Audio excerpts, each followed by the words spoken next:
Qëndrojmë tek konflikti në Iran dhe tek ndikimi që mund të ketë ky konflikt në Shqipëri, në dritën edhe të njoftimit që patëm në hyrje të këtij edicioni lajmes se Garda Revolucionare e Iranit thotë se mund të përfshihet edhe Shqipëria, dursi në artën e objektivave për të goditur. Do të bisedojmë me Ilirian Aliaj, që është pedagog i të drejtës ndërkombëtare. Mirëmbrëma Ilir. Atëherë, së pari me këtë lajm të fundit që gjithsesi mund të shqetësoj, jo vetëm ata që nuk merren me politikën ndërkombëtare. Si e shikon? Mirëmbrëma dhe faleminderit. Është një lajm jo shumë i mirë për ne, pavarësisht se Shqipëria është treguar mikpritse për sa i përket Mekut, pra organizatës Mek, e cila është në Manz të Durrësit, afër Durrësit. Por është një lajm jo i mirë, siç e thash. Ne kemi vuajtur këtë edhe disa vite më përpara, kur kemi pësuar sulmin kibernetik nga Irani, dhe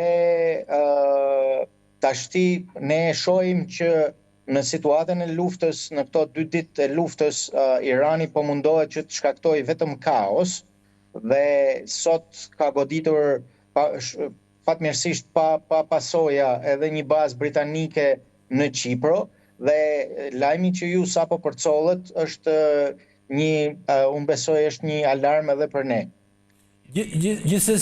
Gjithsesi, sa gjasa ka, kjo mund të jetë një pyetje më shumë për strategët ushtarak, po realisht mund të pyesin njerëzit sa gjasa ka që një raketë balistike të mbrit deri në anët tona?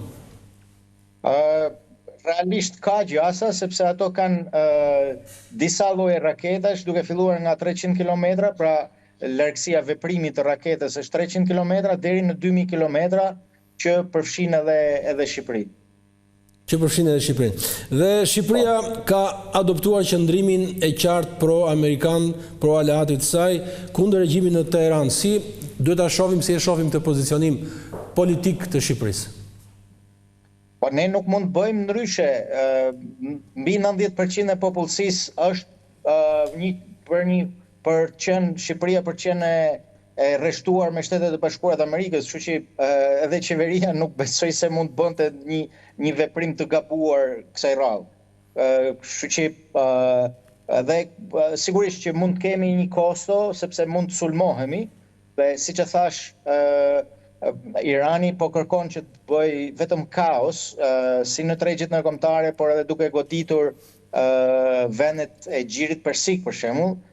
Sot është goditur një rafineri nafte në Arabinë Saudite, Katari ka mbyllur hapësirën dhe ka mbyllur edhe gjitha fushat e gazit.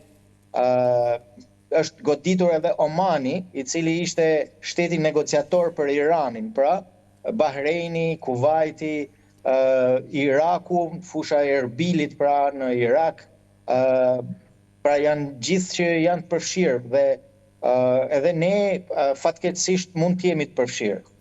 Faleminderit, ishte Ilir Aliaj, pedagog i së drejtës ndërkombëtare, ne do të ecim tej.